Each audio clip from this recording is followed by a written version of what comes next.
ಬೆಳಗಾವಿಯಲ್ಲಿಯ ಸುವರ್ಣಸೌಧದಲ್ಲಿ ಇವತ್ತು 7ನೇ ದಿನದ ಚಳಿಗಾಲದ ಅಧಿವೇಶನ ನಡೆಯಲಿದೆ. ಅಧಿವೇಶನವನ್ನ ಮತ್ತಷ್ಟು ದಿನ ವಿಸ್ತರಣೆ ಮಾಡೋದಕ್ಕೆ ಬಿಜೆಪಿ ಪಟ್ಟು ಹಿಡಿದಿದೆ. ಆದರೆ ಉಳಿದ 4 ದಿನಗಳಲ್ಲಿ ಪ್ರತಿಪಕ್ಷಗಳಿಗೆ ಪ್ರತ್ಯುತ್ತರ ಕೊಡೋದಕ್ಕೆ ಸರ್ಕಾರ ಸಿದ್ಧತೆಯನ್ನ ಮಾಡಿಕೊಂಡಿದೆ. ಈ ಮಧ್ಯೆ ಇವತ್ತು ಕಾನೂನು ಸುವ್ಯವಸ್ಥೆ ಬಗ್ಗೆ ಚರ್ಚೆಗೆ ಸ್ಪೀಕರ್ಗೆ ಬಿಜೆಪಿ ನಿಲುವಳಿ ಕೊಡೋದಕ್ಕೆ ಮುಂದಾಗಿದೆ. ಡಿಸಿಎಂ ಡಿಕೆ ಶಿವಕುಮಾರ್ ಬೆಳಗಾವಿಯತ್ತ ಪ್ರಯಾಣವನ್ನು ಬೆಳೆಸಿದ್ದಾರೆ. ಬೆಂಗಳೂರಲ್ಲಿದ್ದ ಡಿಸಿಎಂ ಅಧಿವೇಶನದಲ್ಲಿ ಪಾಲ್ಗೊಳ್ಳೋದಕ್ಕೆ ಬೆಳಿಗ್ಗೆನೇ ಬೆಳಗಾವಿಗೆ ಪ್ರಯಾಣವನ್ನು ಬೆಳೆಸಿದ್ದಾರೆ. ವಿಮಾನ ನಿಲ್ದಾಣದ ಮೂಲಕ ಡಿಸಿಎಂ ಬೆಳಗಾವಿಗೆ ತೆರಳಿದ್ದಾರೆ. ಬೆಳಗಾವಿಯಲ್ಲಿ ತೆರಳೋದಕ್ಕೂ ಮುನ್ನ ಪ್ರತಿಕ್ರಿಯೆ ಕೊಟ್ಟಂತ ಡಿಕೆಶಿ ವೋಟ್ ಚೋರಿ ಅಭಿಯಾನದಲ್ಲಿ ಭಾಗಿಯಾದ ಎಲ್ಲರಿಗೂ ಧನ್ಯವಾದ ತಿಳಿಸಿದ್ದಾರೆ. ಅಪಾರ್ಟ್ಮೆಂಟ್ ನಿವಾಸಿಗಳಿಗೆ ಬೆದರಿಕೆ ಹಾಕಿದ ಬಗ್ಗೆ ಉದ್ಯಮಿ ಮೋಹನ್ ದಾಸ್ ಪೈ ಟ್ವೀಟ್ ವಿಚಾರವಾಗಿ ಡಿಕೆಶಿ ಮಾತನಾಡಿದ್ದಾರೆ. ಅವರು ಹಿರಿಯರಿದ್ದಾರೆ, ಸಲಹೆ ಕೊಟ್ಟಿದ್ದಾರೆ. ಬ್ಲಾಕ್ ಮೇಲ್ ಮಾಡೋಕ್ಕಾಗಲ್ಲ, ಎಚ್ಚರಿಕೆ ಕೊಡೋಕ್ಕೂ ಆಗಲ್ಲ. ನಾವಿರೋದೇ ಜನರಿಗೋಸ್ಕರ, ಯಾರದೋ ಒತ್ತಡಕ್ಕೆ ನಾವೇನೇನೋ ಮಾತಾಡೋಕ್ಕಾಗಲ್ಲ ಅಂತ ಹೇಳಿದ್ದಾರೆ. ಬೆಳಗಾವಿಯಲ್ಲಿ ಇವತ್ತು 7ನೇ ದಿನದ ಅಧಿವೇಶನ ನಡೆಯಲಿದೆ. ಇವತ್ತು ಕೂಡ ವಿವಿಧ ಬೇಡಿಕೆಗಳ ಈಡೇರಿಕೆಗೆ ಆಗ್ರಹಿಸಿ 12 ಸಂಘಟನೆಗಳು ಪ್ರತಿಭಟನೆಗೆ ಪ್ಲಾನ್ ಮಾಡಿಕೊಂಡಿವೆ. ಬೆಳಗಾವಿ 2ನೇ ರಾಜಧಾನಿ ಅಂತ ಘೋಷಣೆ ಮಾಡಬೇಕು ಅಂತ ಉತ್ತರ ಕರ್ನಾಟಕ ಪ್ರತ್ಯೇಕ ರಾಜ್ಯ ಸಮಿತಿ ಪ್ರತಿಭಟನೆ ನಡೆಸಲಿದೆ. ಕಿತ್ತೂರು ಕರ್ನಾಟಕ ಅಭಿವೃದ್ಧಿ ಪ್ರಾಧಿಕಾರ ರಚನೆಗೆ ಒತ್ತಾಯಿಸಿ ಧರಣಿ. ಪ್ರತಿ ತಿಂಗಳು ವೇತನ ಸರಿಯಾಗಿ ಕೊಡಬೇಕು ಅಂತ ಪದವಿ ಪೂರ್ವ ಕಾಲೇಜುಗಳ ಅತಿಥಿ ಉಪನ್ಯಾಸಕರು ಧರಣಿಯನ್ನು ನಡೆಸುತ್ತಾರೆ. ಕಾಂಗ್ರೆಸ್ ಅಲ್ಲಿ ಕುರ್ಚಿ ಕದನ ಜೋರಾಗಿದೆ. ಈ ಮಧ್ಯೆ ಅಧಿವೇಶನದ ಬಳಿಕ ಮತ್ತೊಮ್ಮೆ ಡಿಸಿಎಂ ಡಿಕೆಶಿ ಬಣದ ಶಾಸಕರು ದೆಹಲಿಗೆ ತೆರಳೋದಕ್ಕೆ ಸಜ್ಜಾಗಿದ್ದಾರೆ. ಹಿಂದೆ ದೆಹಲಿಗೆ ಹೋಗಿ ಬರಿಗೈನಲ್ಲಿ ಡಿಕೆಶಿ ಆಪ್ತರು ವಾಪಸ್ಸಾಗಿದ್ರು. ಈಗ ಮತ್ತೆ ಡಿಸೆಂಬರ್ 19ರ ಬಳಿಕ ಮತ್ತೆ ಡಿಕೆಶಿ ಬಣದ ಶಾಸಕರು ಹೈಕಮಾಂಡ್ ಭೇಟಿಗೆ ಮುಂದಾಗಿದ್ದಾರೆ. ಕೇಂದ್ರ ಸಚಿವ ಎಚ್.ಡಿ. ಕುಮಾರಸ್ವಾಮಿ ಅವರಿಗೆ 66ನೇ ಹುಟ್ಟುಹಬ್ಬದ ಸಂಭ್ರಮ. ಹೀಗಾಗಿ ಇವತ್ತು ಮೈಸೂರಿನ ಚಾಮುಂಡಿ ಬೆಟ್ಟಕ್ಕೆ ಭೇಟಿ ಕೊಡಲಿರುವಂತಹ ಎಚ್.ಡಿ.ಕೆ ಚಾಮುಂಡೇಶ್ವರಿಗೆ ವಿಶೇಷ ಪೂಜೆಯನ್ನ ಸಲ್ಲಿಸಲಿದ್ದಾರೆ.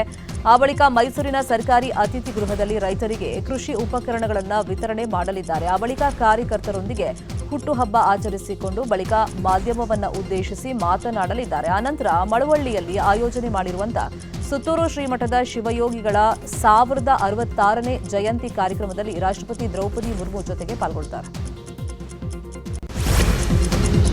ಮಂಡ್ಯ ಜಿಲ್ಲೆ ಮಳವಳ್ಳಿಯಲ್ಲಿ ಇಂದಿನಿಂದ 7 ದಿನಗಳ ಕಾಲ ಸುತ್ತೂರು ಮಠದ ಶಿವರಾತ್ರೀಶ್ವರ ಶಿವಯೋಗಿಗಳ 1066ನೇ ಜಯಂತಿಯನ್ನು ಹಮ್ಮಿಕೊಳ್ಳಲಾಗಿದೆ. ಡಿಸೆಂಬರ್ 22ರ ತನಕ ಕಾರ್ಯಕ್ರಮ ನಡೆಯಲಿದ್ದು, ಕಾರ್ಯಕ್ರಮವನ್ನು ರಾಷ್ಟ್ರಪತಿ ದ್ರೌಪದಿ ಮುರ್ಮು ಇವತ್ತು ಮಧ್ಯಾಹ್ನ 3ವರೆಗೆ ಉದ್ಘಾಟನೆಯನ್ನ ಮಾಡಲಿದ್ದಾರೆ. ಕಾರ್ಯಕ್ರಮದಲ್ಲಿ ರಾಜ್ಯಪಾಲರಾದ ತಾವರ್ ಚಂದ್ ಗೆಹ್ಲೋಟ್, ಕೇಂದ್ರ ಸಚಿವ ಕುಮಾರಸ್ವಾಮಿ, ಮಂಡ್ಯ ಜಿಲ್ಲಾ ಉಸ್ತುವಾರಿ ಸಚಿವ ಚೆಲುವರಾಯಸ್ವಾಮಿ ಸೇರಿದಂತೆ ಹಲವು ಗಣ್ಯರು ಪಾಲ್ಗೊಳ್ಳುತ್ತಾರೆ. ಮುಡಾ ಸೈಟ್ ಅಕ್ರಮ ಹಂಚಿಕೆ ಸಂಬಂಧ ಲೋಕಾಯುಕ್ತ ಪೊಲೀಸರು ತನಿಖೆಯನ್ನ ತೀವ್ರಗೊಳಿಸಿದ್ದಾರೆ. ಪ್ರಕರಣದ ಪ್ರಮುಖ ಆರೋಪಿ ಮುಡಾ ಮಾಜಿ ಆಯುಕ್ತ ಜಿಟಿ ದಿನೇಶ್ ಕುಮಾರ್ರನ್ನ ಕಸ್ಟಡಿಗೆ ಪಡೆಯುವುದಕ್ಕೆ ಲೋಕ ಪೊಲೀಸರು ಕೋರ್ಟ್ಗೆ ಅರ್ಜಿಯನ್ನ ಸಲ್ಲಿಸಿದ್ದಾರೆ. ಇವತ್ತು ದಿನೇಶ್ರನ್ನ ಕೋರ್ಟ್ಗೆ ಹಾಜರುಪಡಿಸಲು ಜನಪ್ರತಿನಿಧಿಗಳ ಸ್ಪೆಷಲ್ ಕೋರ್ಟ್ ಜೈಲಾಧಿಕಾರಿಗಳಿಗೆ ಸೂಚನೆಯನ್ನು ಕೊಟ್ಟಿದೆ. ಕೆಂಪೇಗೌಡ ಅಂತಾರಾಷ್ಟ್ರೀಯ ವಿಮಾನ ನಿಲ್ದಾಣದಲ್ಲಿ ಯೆಲ್ಲೋ ಬೋರ್ಡ್ ಕಾರ್ಗಳಿಗೆ ಪಾರ್ಕಿಂಗ್ ಶುಲ್ಕವನ್ನು ಖಂಡಿಸಿ ಇವತ್ತು ಚಾಲಕರು ಪ್ರತಿಭಟನೆಯನ್ನ ಮಾಡಲಿದ್ದಾರೆ. ಟರ್ಮಿನಲ್ 1 ಮತ್ತು 2ರಲ್ಲಿ ಯೆಲ್ಲೋ ಬೋರ್ಡ್ಗಳಿಗೆ ಏರ್ಪೋರ್ಟ್ ಆಡಳಿತ ಮಂಡಳಿ ಪಾರ್ಕಿಂಗ್ ಶುಲ್ಕ ವಿಧಿಸ್ತಾ ಇದೆ. ಪಾರ್ಕಿಂಗ್ ಸಮಯ ಹೆಚ್ಚು ಮಾಡಬೇಕು ಅಥವಾ ಪಾರ್ಕಿಂಗ್ ಶುಲ್ಕ ವಿಧಿಸುವ ನಿರ್ಧಾರವನ್ನು ಕೈಬಿಡಬೇಕು ಅಂತೇಳಿ ಆಗ್ರಹಿಸಿ ಕನ್ನಡ ಪರ ಸಂಘಟನೆ ಮತ್ತು ಚಾಲಕರ ಸಂಘ ಇವತ್ತು ಟೋಲ್ ತಡೆದು ಪ್ರತಿಭಟನೆ ನಡೆಸುವುದಕ್ಕೆ ಮುಂದಾಗಿದೆ. ಪರಪ್ಪನ ಅಗ್ರಹಾರ ಜೈಲಿಗೆ ಡಿಜಿ ಅಲೋಕ್ ಭೇಟಿ ನೀಡಿ ಪರಿಶೀಲನೆಯನ್ನ ಮಾಡಿದ್ದಾರೆ. ಸೆಂಟ್ರಲ್ ಜೈಲಲ್ಲಿ 3 ಹಂತಗಳಲ್ಲಿ ಕೈದಿಗಳ ವಿಂಗಡಣೆಗೆ ಅಲೋಕ್ ಸೂಚನೆಯನ್ನ ಕೊಟ್ಟಿದ್ದು, ರೌಡಿ ಶೀಟರ್ಗಳ ಒಂದು ಗುಂಪು, ದರೋಡೆ, ಡಕಾಯಿತಿ, ಕೊಲೆಯತ್ನ ಕೇಸ್ ಆರೋಪಗಳು ಮತ್ತೊಂದು ಗುಂಪು ಹಾಗೂ ಮೊದಲ ಬಾರಿ ಅಪರಾಧ ಪ್ರಕರಣದಲ್ಲಿ ಭಾಗಿಯಾದವರನ್ನ ಪ್ರತ್ಯೇಕವಾಗಿ ವಿಂಗಡಣೆ ಮಾಡಲು ಸೂಚನೆಯನ್ನ ಕೊಟ್ಟಿದ್ದಾರೆ. ಎ, ಬಿ, ಸಿ ಅಂತ ವಿಂಗಡಿಸಿ ಎಲ್ಲರನ್ನೂ ಪ್ರತ್ಯೇಕ ಬ್ಯಾರಕ್ಗಳಲ್ಲಿ ಇರಿಸಲು ಸೂಚನೆಯನ್ನ ಕೊಡಲಾಗಿದೆ.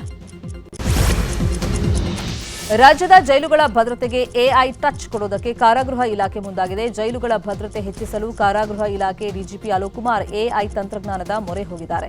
ಎಐ ಆಧಾರಿತ ಭದ್ರತಾ ವ್ಯವಸ್ಥೆಯನ್ನ ಪ್ರಾಯೋಗಿಕವಾಗಿ ಜಾರಿ ಮಾಡೋದಕ್ಕೆ ಸಿದ್ಧತೆಯನ್ನ ಮಾಡಿದ್ದಾರೆ. ಜೈಲುಗಳಿಗೆ ಅನಧಿಕೃತ ಎಂಟ್ರಿ, ತಪಾಸಣೆ, ನಿಯಮಗಳ ಉಲ್ಲಂಘನೆ, ಸ್ವಯಂಚಾಲಿತ ಐಡೆಂಟಿಟಿ ಪತ್ತೆ ಹಚ್ಚೋದಕ್ಕೆ ಎಐ ಬಳಕೆ ಮಾಡೋದಕ್ಕೆ ಮುಂದಾಗಿದ್ದಾರೆ. ರಾಜ್ಯದ ಹಲವು ಜೈಲುಗಳಲ್ಲಿ ಮೊಬೈಲ್ ಬೇಟೆ ಮುಂದುವರೆದಿದೆ. ಹಲವು ಜೈಲುಗಳಲ್ಲಿ ಅಧಿಕಾರಿಗಳು ತಪಾಸಣೆ ಮಾಡಿದ್ದು, ಈ ವೇಳೆ mobile, USB cable, charger, sim card ಪತ್ತೆಯಾಗಿವೆ. ಪರಪ್ಪನ ಅಗ್ರಹಾರ ಜೈಲಲ್ಲಿ 6 ಮೊಬೈಲ್, ಮೈಸೂರು ಜೈಲಲ್ಲಿ 6 ಗಾಂಜಾ ಪ್ಯಾಕೆಟ್, ಕಾರವಾರ ಜೈಲಲ್ಲಿ 7 ಮೊಬೈಲ್ ಫೋನ್ ಸಿಕ್ಕಿವೆ. ಇನ್ನೊಂದು ಕಡೆ ಕಾರವಾರ ಜೈಲಲ್ಲಿ 4 ಕೈದಿಗಳು ಗಲಾಟೆ ಮಾಡಿಕೊಂಡಿರುವಂತಹ ಹಿನ್ನೆಲೆಯಲ್ಲಿ 4ರನ್ನೂ ಬೇರೆಡೆಗೆ ಸ್ಥಳಾಂತರಿಸಲು ಅಲೋಕ್ ಕುಮಾರ್ ಸೂಚನೆಯನ್ನ ಕೊಟ್ಟಿದ್ದಾರೆ. ಕೊಪ್ಪಳ ಬಳಿಯಲ್ಲಿ ಬಿಎಸ್ಟಿಎಲ್ ಉಕ್ಕು ಕಾರ್ಖಾನೆ ವಿಸ್ತರಣೆ ಬಗ್ಗೆ ಕೊಪ್ಪಳದಲ್ಲಿ ಪರ ವಿರೋಧ ಹೋರಾಟ ಶುರುವಾಗಿದೆ. ಬಿಎಸ್ಟಿಎಲ್ ಕಾರ್ಖಾನೆ ವಿಸ್ತರಣೆ ಬೇಡ ಅಂತ ಕೊಪ್ಪಳ ಬಚಾವೋ ಆಂದೋಲನಾ ಸಮಿತಿ ಅನಿರ್ದಿಷ್ಟಾವಧಿ ಮುಷ್ಕರ 46ನೇ ದಿನ ಕಾಲಿಟ್ಟಿದೆ. ಇವತ್ತು ಬೆಳಗಾವಿ ಚಲೋ ಕಾರ್ಯಕ್ರಮವನ್ನು ಹಮ್ಮಿಕೊಳ್ಳಲಾಗಿದೆ. ಇನ್ನೊಂದು ಕಡೆ ಬಿಎಸ್ಟಿಎಲ್ ಕಾರ್ಖಾನೆಯನ್ನು ಆರಂಭಿಸಿ ಇಲ್ಲವೇ ಭೂಮಿ ಕಳ್ಕೊಂಡವರಿಗೆ ಉದ್ಯೋಗ ಕೊಡಿ ಅಂಥೇಳಿ ರೈತರು ಮಾಡ್ತಿರುವಂತಹ ಮುಷ್ಕರ 11ನೇ ದಿನಕ್ಕೆ ಕಾಲಿಟ್ಟಿದೆ. ಮೈಸೂರಿನ ಅಶೋಕಪುರಂ ರೈಲ್ವೆ ಸ್ಟೇಷನ್ ಹಿಂಭಾಗದ ಸ್ಯಾಂಡಲ್ವುಡ್ ಫ್ಯಾಕ್ಟರಿ ಪಕ್ಕದ ಮರದ ಮೇಲೆ ಚಿರತೆಯೊಂದು ಕಾಣಿಸಿಕೊಂಡಿದೆ ಅಂತ ಸ್ಥಳೀಯರು ಮೊಬೈಲ್ನಲ್ಲಿ ಫೋಟೋವನ್ನು ಸೆರೆ ಹಿಡಿದು ಎಚ್ಚರ ವಹಿಸುವಂತೆ ವಾಟ್ಸ್ಆಪ್ ಸ್ಟೇಟಸ್ನಲ್ಲಿ ಹಾಕೊಂಡಿದ್ದು ಅರಣ್ಯ ಇಲಾಖೆ ಸಿಬ್ಬಂದಿಗಳು ಸ್ಥಳಕ್ಕೆ ತೆರಳಿ ಪರಿಶೀಲನೆಯನ್ನ ಮಾಡಿದ್ದಾರೆ. ಅಲ್ಲದೆ ಚಿರತೆ ಸೆರೆ ಹಿಡಿಯೋದಕ್ಕೆ ಮುಂದಾಗಿದ್ದಾರೆ.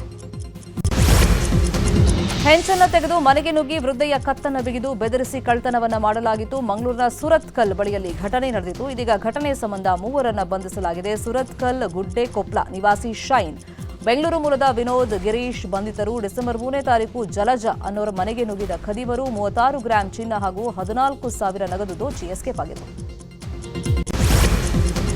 ಮೊಟ್ಟೆಯಲ್ಲಿ ಕ್ಯಾನ್ಸರ್ ಕಾರಕ ಅಂಶ ಪತ್ತೆ ಅನ್ನೋ ಚರ್ಚೆ ಹಿನ್ನೆಲೆಯಲ್ಲಿ ಆಹಾರ ಮತ್ತು ಗುಣಮಟ್ಟ ಇಲಾಖೆ ಅಲರ್ಟ್ ಆಗಿದೆ. ಬೆಂಗಳೂರು ಸೇರಿದಂತೆ ರಾಜ್ಯದ 200ಕ್ಕೂ ಹೆಚ್ಚು ಕಡೆಯಿಂದ ಮೊಟ್ಟೆ ಸ್ಯಾಂಪಲ್ಸ್ ಅನ್ನು ಸಂಗ್ರಹಿಸಿ ಲ್ಯಾಬ್ಗೆ ಕಳುಹಿಸಲಾಗಿದೆ. ಈ ಕುರಿತು ಪ್ರತಿಕ್ರಿಯೆ ಕೊಟ್ಟಿರುವಂತಹ ಆರೋಗ್ಯ ಸಚಿವ ದಿನೇಶ್ ಗುಂಡೂರಾವ್, ಯಾರೂ ಆತಂಕ ಪಡೋದು ಬೇಡ, ಆರೋಗ್ಯ ಇಲಾಖೆ ಸ್ಯಾಂಪಲ್ ಸಂಗ್ರಹ ಮಾಡಿದೆ ಅಂತ ಹೇಳಿದ್ದಾರೆ. ಇನ್ನು ಮೊಟ್ಟೆಯಲ್ಲಿ ಕ್ಯಾನ್ಸರ್ ಕಾರಕ ಅಂಶ ಪತ್ತೆ ಅನ್ನೋ ವದಂತಿ ಹಬ್ಬಿದೆ. ಈ ಸಂಬಂಧ ಭಯಭೀತರಾಗದಂತೆ ಅಂತಾರಾಷ್ಟ್ರೀಯ ಪವರ್ ಲಿಫ್ಟರ್ ವಿಶ್ವನಾಥ್ ಭಾಸ್ಕರ್ ಗಾಣಿಗ ಕರೆ ಕೊಟ್ಟಿದ್ದಾರೆ. ಮೊಟ್ಟೆ ಅನ್ನೋದು ಪ್ರೋಟೀನ್ ಪದಾರ್ಥ. ಫಿಟ್ನೆಸ್ ಫೀಲ್ಡ್ನಲ್ಲಿ ಮೊಟ್ಟೆಗಳನ್ನು ಹೆಚ್ಚಾಗಿ ಸೇವಿಸ್ತಾರೆ. ಮೊಟ್ಟೆ ದಿನನಿತ್ಯ ಬಳಸುವಂತಹ ವಸ್ತು. ಇಂತಹ ವಸ್ತುವಿನಲ್ಲಿ ಕ್ಯಾನ್ಸರ್ ಕಾರಕ ಅಂಶ ಪತ್ತೆಯಾಗಿದೆ ಅಂದ್ರೆ ಜನ ಆತಂಕಕ್ಕೆ ಒಳಗಾಗುವುದು ಸಹಜ. ಆದರೆ ಸಂಶೋಧನೆ ಪೂರ್ಣಗೊಳ್ಳದೆ ಮೊಟ್ಟೆಯಲ್ಲಿ ಕ್ಯಾನ್ಸರ್ ಕಾರಕ ಅಂಶ ಇದೆ ಅನ್ನೋದನ್ನ ಒಪ್ಪೋದಕ್ಕಾಗಲ್ಲ ಅಂತ ಹೇಳಿದ್ದಾರೆ. ರಾಜ್ಯದಲ್ಲಿ ಗರ್ಭಕಂಠದ ಕ್ಯಾನ್ಸರ್ಗೆ ಉಚಿತ ಲಸಿಕೆ ನೀಡುವಂತೆ ಮಹಿಳಾ ಆಯೋಗದ ಅಧ್ಯಕ್ಷೆ ನಾಗಲಕ್ಷ್ಮಿ ಚೌಧರಿ ಪತ್ರವನ್ನು ಬರೆದಿದ್ದಾರೆ. ಆರೋಗ್ಯ ಸಚಿವ ದಿನೇಶ್ ಗುಂಡೂರಾವ್ಗೆ ಪತ್ರ ಬರೆದು ಮನವಿಯನ್ನ ಮಾಡಿದ್ದು, ತಮಿಳುನಾಡಿನಲ್ಲಿ ಹೆಣ್ಮಕ್ಕಳಿಗೆ ಗರ್ಭಕಂಠದ ಕ್ಯಾನ್ಸರ್ಗೆ ಕಾರಣವಾಗುವಂತಹ HPV ವೈರಸ್ ಹರಡದಂತೆ ತಡೆಗಟ್ಟಲು ಅಲ್ಲಿನ ರಾಜ್ಯ ಸರ್ಕಾರ ಉಚಿತವಾಗಿ ಲಸಿಕೆಯನ್ನ ಪೂರೈಕೆ ಮಾಡ್ತಾ ಇದೆ. ಇದೇ ಮಾದರಿಯಲ್ಲಿ ಕರ್ನಾಟಕದಲ್ಲೂ ಮಹಿಳೆಯರಿಗೆ ಉಚಿತವಾಗಿ ಲಸಿಕೆ ನೀಡುವಂತೆ ಮನವಿಯನ್ನ ಮಾಡಿಕೊಂಡಿದ್ದಾರೆ.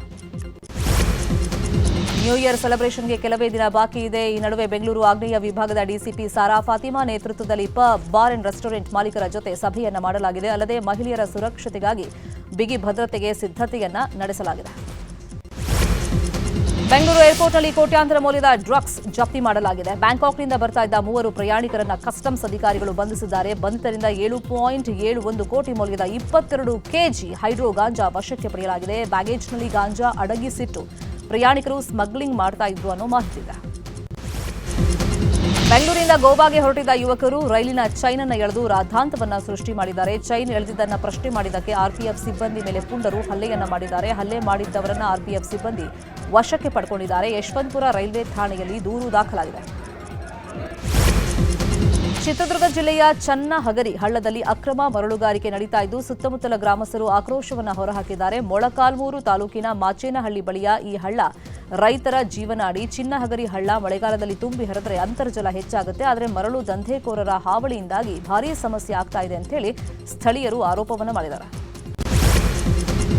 ಭಾರತ ಪ್ರವಾಸದಲ್ಲಿರುವಂತಹ ಫುಟ್ಬಾಲ್ ತಾರೆ ಲಿಯೋನೆಲ್ ಮೆಸ್ಸಿ ಗುಜರಾತ್ನ ಜಾಮ್ ನಗರದಲ್ಲಿರುವಂತಹ ವನ್ಯಪ್ರಾಣಿಗಳ ಆರೈಕೆ ಕೇಂದ್ರ ವಂತಾರಾಗೆ ಭೇಟಿಯನ್ನ ಕೊಟ್ಟಿದ್ದಾರೆ. ವನ್ಯಪ್ರಾಣಿಗಳ ಸಂರಕ್ಷಣೆ ಮತ್ತು ಪುನರ್ವಸತಿ ಕೇಂದ್ರ ವೀಕ್ಷಿಸಿದ ಮೆಸ್ಸಿ ಪುಳಕಿತರಾದರು. ಈ ವೇಳೆ ವಂತಾರ ಸಂಸ್ಥಾಪಕ ಅನಂತ್ ಅಂಬಾನಿ ಮೆಸ್ಸಿ ಜೊತೆಗಿದ್ರು. ಮೆಸ್ಸಿಗೆ ವಂತಾರದಲ್ಲಿ ಅನಂತ್ ಅಂಬಾನಿ ಆತಿಥ್ಯವನ್ನು ಕೊಟ್ಟಿದ್ದು ನಿನ್ನೆ ರಾತ್ರಿ ಅಲ್ಲೇ ವಾಸ್ತವ್ಯವನ್ನ ಹೂಡಿದ್ರು.